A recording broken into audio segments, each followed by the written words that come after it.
Hello दोस्तों, स्वागत है आप सभी का हमारे यूट्यूब चैनल इन्फॉर्मेशन सेंटर पर। आज हम आपके लाए हैं बाल विकास के बहुत ही इंपॉर्टेंट क्वेश्चन जो आने वाले प्रतियोगी परीक्षाओं में आपकी बहुत ही मदद करेंगे। तो चलिए शुरू करते हैं। सबसे पहला क्वेश्चन आपकी स्क्रीन पर, जो बालक स्कूल के जीवन के मध्य में अपनी आयु स्तर की कक्षा से एक नीचे की कक्षा का कार्य करने में असमर्थ हो वह है ए पिछड़ा बालक, बी मानसिक रूप से मंद बालक, सी समस्यात्मक बालक या डी मादक द्रव्य का सेवन करने वाला बालक। इसका सही आंसर होगा दोस्तों बी मानसिक रूप से मंद बालक। जो बालक स्कूल के जीवन के मध्य अपनी आयु स्तर की कक्षा से एक पिछली कक्षा का कार्य करने में असमर्थ है वह बालक मानसिक रूप से मंद बालक होगा। चलिए अगले क्वेश्चन की ओर आगे बढ़ते हैं। अगला क्वेश्चन है आपकी स्क्रीन पर, एक शिक्षक को स्कूल में प्रथम बार आए विशेष आवश्यकता वाले बच्चे के साथ क्या करना चाहिए। ए उसकी विशेष आवश्यकता के अनुसार विशेष स्कूल में जाने की सलाह, या बी अन्य बच्चों से अलग रहना, सी बच्चे के अभिभावक से सहयोगी योजना की चर्चा, या डी बच्चे की विशेष आवश्यकता के स्तर की जांच करने के लिए प्रवेश परीक्षा। इसका सही आंसर होगा दोस्तों सी बच्चे के अभिभावक से सहयोगी योजना की चर्चा करनी चाहिए। अगर एक शिक्षक स्कूल में प्रथम बार आए विशेष आवश्यकता वाले बच्चे के साथ, उसको पहले उसके अभिभावकों से के साथ चर्चा करनी चाहिए, बालक किस बुद्धि का है, कैसे कहाँ से बिलोंग करता है, कैसे है। अगला क्वेश्चन आपकी स्क्रीन पर, तीसरा क्वेश्चन है, शैक्षिक भ्रमण अधिगम के लिए आवश्यक साधन क्यों है। शैक्षिक भ्रमण अधिगम के लिए आवश्यक साधन क्यों है। इसके ऑप्शन है आपकी स्क्रीन पर, ए यह रटने की आदत का विकास करता है, बी पाठ्य चर्चा समय पर पूर्ण होती है, सी यह कल्पना शक्ति का विकास करता है, या डी भ्रमण के स्थान के प्राप्त ज्ञान अस्थायी होता है। इसका सही आंसर होगा दोस्तों डी ऑप्शन, भ्रमण द्वारा जो ज्ञान होता है वह प्राप्त होता है जो अस्थायी होता है। भ्रमण द्वारा ज्ञान अस्थायी ज्ञान होता है। अगला क्वेश्चन आपकी स्क्रीन पर, किसी बालक की वास्तविक आयु 8 वर्ष है और मानसिक आयु 12 वर्ष है तो उसकी बुद्धि लब्धि क्या होगी। आपको दिया है वास्तविक आयु और मानसिक आयु, तो आपको बताना है बुद्धि लब्धि क्या होती है। बुद्धि लब्धि का फार्मूला क्या होता है। बुद्धि लब्धि का फार्मूला होता है मानसिक आयु बटे वास्तविक आयु गुणे 100। यहाँ पे मानसिक आयु इसकी 12 वर्ष है, तो 12 बटे वास्तविक आयु 8 है, गुणे 100 कर देंगे। यहाँ से 8 4 दूना 8 और 4 त्याई 12, ये फिर 2 के 2 2 5 सही हम 100, तो यहाँ से आ गया 5 त्याई 15 150। इसकी बुद्धि लब्धि कितनी आ गई 150।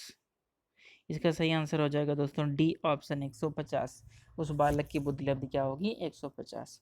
चलिए अगले क्वेश्चन की ओर बढ़ते हैं। अगला क्वेश्चन है आपकी स्क्रीन पर, प्राथमिक कक्षाओं में विषय वस्तु की नीरसता को दूर करने के लिए एक शिक्षक को उपयुक्त शिक्षण विधि का उपयोग करना चाहिए, वह है ए वार्तालाप विधि, बी प्रश्नोत्तर विधि, सी खेल और मनोरंजन नीति, या डी प्रदर्शन नीति। इसका सही आंसर होगा दोस्तों सी खेल और मनोरंजन विधि। प्राथमिक कक्षा में विषय वस्तु की नीरसता दूर करने के लिए शिक्षक को खेल और मनोरंजन नीति का प्रयोग करना चाहिए। अगला क्वेश्चन आपकी स्क्रीन पर, क्रियात्मक अनुसंधान का प्रमुख कार्य है ए नए तथ्यों की खोज करना, बी स्थानीय समस्याओं का समाधान करना, सी ज्ञान देना, या डी नई व आधारभूत समस्याओं का समाधान करना। इसका सही आंसर होगा दोस्तों बी स्थानीय समस्याओं का समाधान करना क्रियात्मक अनुसंधान का प्रमुख कार्य है। अगला क्वेश्चन है आपकी स्क्रीन पर, एक शोधकर्ता के रूप में आप निम्नलिखित में से कौन से शीर्षक को अनुसंधान प्रस्ताव में सम्मिलित नहीं करेंगे।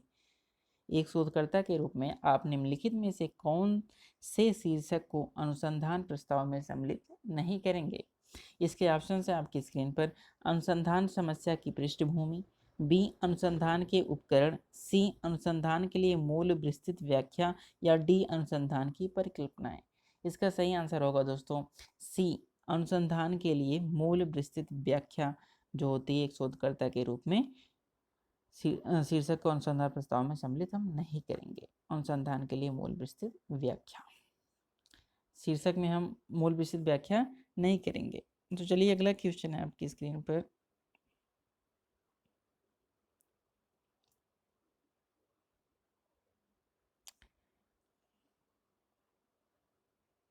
संवेगात्मक रूप से अभिप्रेरित बच्चों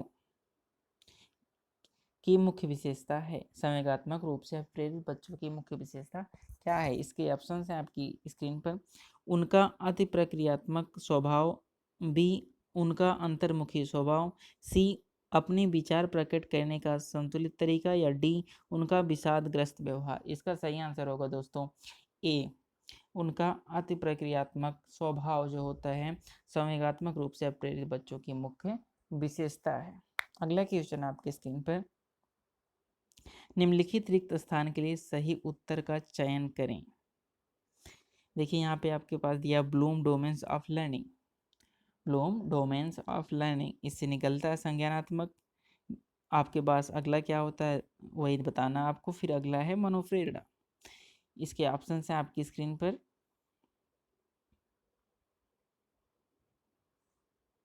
ए भाव संज्ञानात्मक एवं मनोप्रेरणा, सी ज्ञानात्मक, बी ज्ञानात्मक, सी भावात्मक, या डी शारीरिक क्षमता। इसका सही आंसर होगा दोस्तों सी भावात्मक। यहाँ पे आएगा, यहाँ पे आपके पास भावात्मक आएगा। संज्ञानात्मक, भावनात्मक और मनोप्रेरणा ब्लूम डोमेन्स ऑफ लर्निंग है। अगला क्वेश्चन है आपकी स्क्रीन पर, निम्नलिखित में से कौन सा चिंतन अनुसंधान से संबंधित है? चिंतन अनुसंधान से संबंधित है। ए परंपरागत चिंतन, बी विकेंद्रित चिंतन, सी वैज्ञानिक चिंतन, या डी ए सभी। इसका सही आंसर होगा दोस्तों डी ए सभी। अनुसंधान यह चिंतन अनुसंधान से तीनों संबंधित है। परंपरागत चिंतन भी, विकेंद्रित चिंतन भी और वैज्ञानिक चिंतन तीनों जो है ये चिंतन अनुसंधान से संबंधित है। चलिए अगले क्वेश्चन की ओर बढ़ते हैं। अगला क्वेश्चन है आपकी स्क्रीन पर, तर्क जिज्ञासा तथा निरीक्षण शक्ति का विकास होता है। ए 6 वर्ष की आयु में, बी 8 वर्ष की आयु में, सी 11 वर्ष की आयु में, या डी 15 वर्ष की आयु में। इसका सही आंसर होगा दोस्तों सी 11 वर्ष की आयु में तर्क जिज्ञासा और निरीक्षण शक्ति का विकास होता है। अगला क्वेश्चन है आपकी स्क्रीन पर, किसने कहा एक व्यक्ति का दूसरे व्यक्ति से अंतर एक सार्वभौमिक घटना जान पड़ती है? एक व्यक्ति का दूसरे व्यक्ति से अंतर एक सार्वभौमिक घटना जान पड़ती है। A Tyler, B Skinner, C Crow and Crow, या डी वुडवर्थ। इसका सही आंसर होगा दोस्तों ए टायलर जी का कथन है, या एक व्यक्ति का दूसरे व्यक्ति से अंतर एक सार्वभौमिक घटना जान पड़ती है। अगला क्वेश्चन है आपकी स्क्रीन पर, सीखने की खेल विधि उपयोगी है। ए बाल्यावस्था हेतु, बी पूर्व बाल्यावस्था हेतु, सी युवावस्था हेतु, या डी परिपक्वावस्था हेतु। इसका सही आंसर होगा दोस्तों ए बाल्यावस्था हेतु सीखने की खेल विधि उपयोगी है। बच्चे खेल खेल में ही सीखते हैं। अगला क्वेश्चन है आपकी स्क्रीन पर, निम्नलिखित में से कौन सी मूल्यांकन की प्रविधि है? ए प्रश्नावली, बी साक्षात्कार, सी मत सूची, डी ए सभी। इसका सही आंसर होगा दोस्तों डी ए सभी जो है मूल्यांकन की प्रविधि है। अगला क्वेश्चन है आपकी स्क्रीन पर,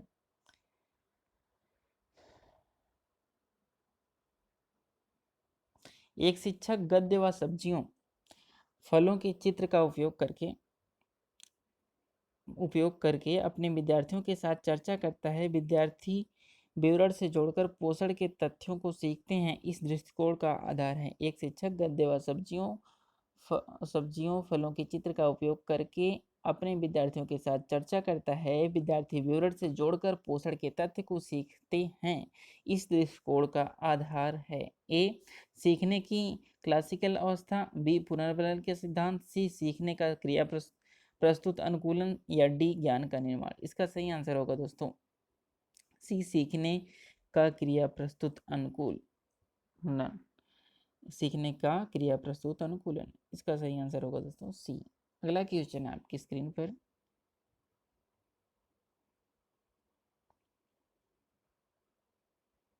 पियाजे के विकास की अवस्थाओं में संवेदी गामक अवस्था समायोजित करता है। ए अनुकरण, स्मृति एवं मानसिक प्रस्तुतिकरण, बी विकल्पों की व्याख्या एवं विश्लेषण करने की क्षमता, सी तार्किक रूप से समस्या के समाधान की क्षमता, या डी सामाजिक मुद्दों से सरोकार। इसका सही आंसर होगा दोस्तों ए अनुकरण, स्मृति और मानसिक प्रस्तुतिकरण पियाजे के विकास की अवस्थाओं में संवेदीगामक अवस्था समायोजित करते हैं।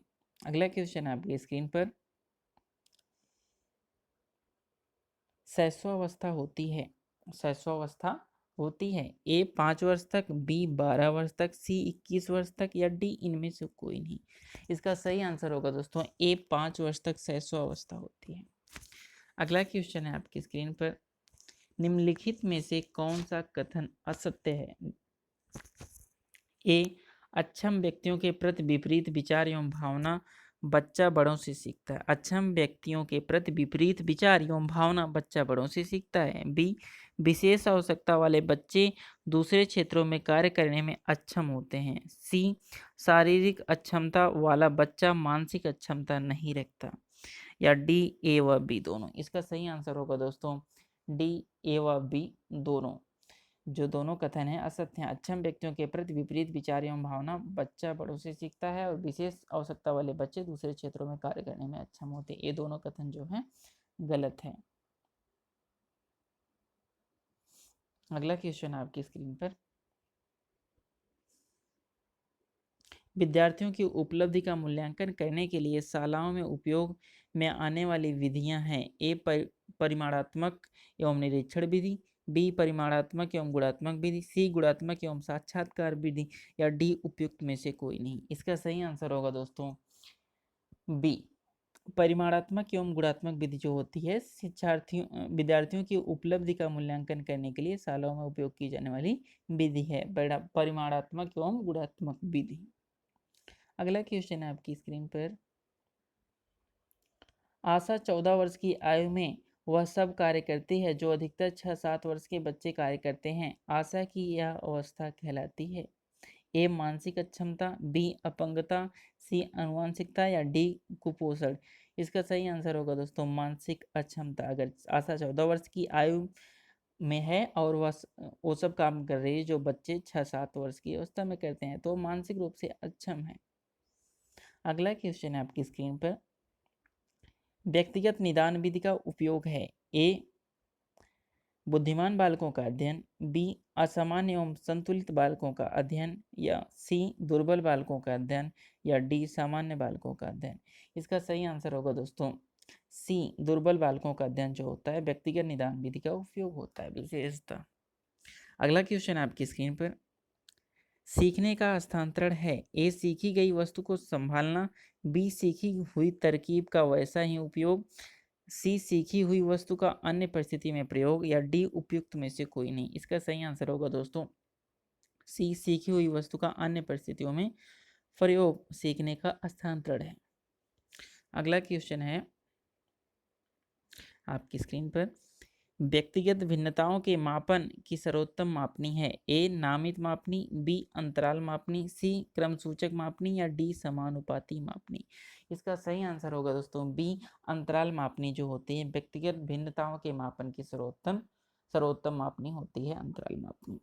अगला क्वेश्चन आपकी स्क्रीन पर, विद्यार्थी और शिक्षक के बीच की एक संवादात्मक प्रक्रिया जो उनके सीखने के वातावरण में बदलाव लाती है वह है। ए मूल्यांकन, बी आकलन, सी ए व बी दोनों या डी उपयुक्त में से कोई नहीं।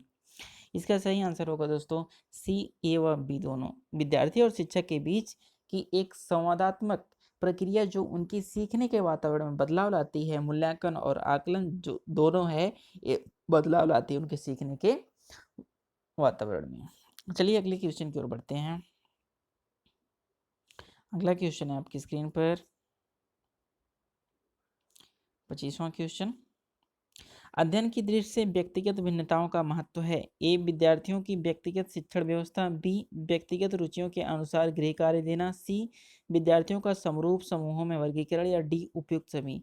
इसका सही आंसर होगा दोस्तों सी विद्यार्थियों का समरूप समूहों में वर्गीकरण अध्ययन की दृष्टि से व्यक्तिगत भिन्नताओं का महत्व है। अगला क्वेश्चन है आपकी स्क्रीन पर, विभेदकारी परीक्षण अंतर करता है। विभेदकारी परीक्षण जो है अंतर करता है किनके बीच में? ए कमजोर विद्यार्थियों में, बी सामान्य विद्यार्थियों में, सी प्रतिभाशाली विद्यार्थियों में या डी उपयुक्त सभी। इसका सही आंसर होगा दोस्तों उपयुक्त सभी। विभेदकारी परीक्षण जो होता है कमजोर विद्यार्थियों, सामान्य विद्यार्थियों, प्रतिभाशाली विद्यार्थियों को अलग अलग करता है, उनमें अंतर बताता है जो विभेदकारी परीक्षण होता है। तो इसका सही आंसर होगा दोस्तों डी उपयुक्त सभी। अगला क्वेश्चन आपकी स्क्रीन पर, एक बालक जो शारीरिक दोषों से ग्रस्त है उसमें उत्पन्न होती हैं ए संवेगात्मक स्थिरता, बी अच्छी आदतें, सी मिथ्याभिमान या डी हीनता की भावना। इसका सही आंसर होगा दोस्तों डी हीनता की भावना। एक बालक जो शारीरिक दोषों से ग्रस्त है उसमें हीनता की भावना उत्पन्न होती है। अगला क्वेश्चन है आपकी स्क्रीन पर, बालकों में क्रियाओं को नियमित करने तथा रुचि उत्पन्न करने के लिए कौन सा कारक उत्तरदायी है? ए प्रेरणा, बी समझ, सी ज्ञान या डी स्व अध्ययन। इसका सही आंसर होगा दोस्तों ए प्रेरणा। बालक में क्रियाओं को नियमित करने तथा रुचि उत्पन्न करने के लिए प्रेरणा कारक जो होता है उत्तरदायी है। अगला क्वेश्चन है आपकी स्क्रीन पर, मूल्यांकन का उद्देश्य है ए बच्चे को उत्तीर्ण अनुत्तीर्ण घोषित करना, बी बच्चे ने क्या सीखा यह जानना, सी बच्चे की सीखने में आई कठिनाई को जानना या डी उपयुक्त सभी। इसका सही आंसर होगा दोस्तों डी उपयुक्त सभी। मूल्यांकन का ये सभी उद्देश्य हैं। बच्चे को उत्तीर्ण और अनुत्तीर्ण घोषित करना मूल्यांकन का मुख्य उद्देश्य होता है। इसके बाद बच्चों ने क्या सीखा क्या जाना यह भी मूल्यांकन का उद्देश्य है। बच्चे की सीखने में आई कठिनाई को जानना, सीखने में कौन सी कठिनाइयां आ रही है मूल्यांकन से हम जान सकते हैं, इसलिए इसका सही आंसर होगा डी उपयुक्त सभी मूल्यांकन के सभी उद्देश्य हैं। अगला क्वेश्चन है आपकी स्क्रीन पर जो इस वीडियो का लास्ट क्वेश्चन होगा, अधिगम का शिक्षा में योगदान है ए व्यवहार में परिवर्तन, बी नवीन अनुभव प्राप्त करने में, सी समायोजन में या डी उपयुक्त सभी। इसका सही आंसर होगा दोस्तों डी उपयुक्त सभी। व्यवहार में परिवर्तन, नवीन अनुभव प्राप्त करने में, समायोजन में, अधिगम का शिक्षा में योगदान, ये तीनों योगदान है। तो इसका सही आंसर होगा दोस्तों डी उपयुक्त सभी। सब्सक्राइब करें हमारे चैनल को ऐसे ही वीडियोज पाने के लिए। सी टेट व अदर टेट एग्जाम्स के लिए, स्टेट के टेट एग्जाम्स के लिए सब्सक्राइब करें हमारे चैनल को। बाल विकास, हिंदी, पर्यावरण अध्ययन के मॉडल पेपर्स ऐसे ही पाने के लिए सब्सक्राइब करें हमारे चैनल इन्फॉर्मेशन सेंटर को। Thank you guys.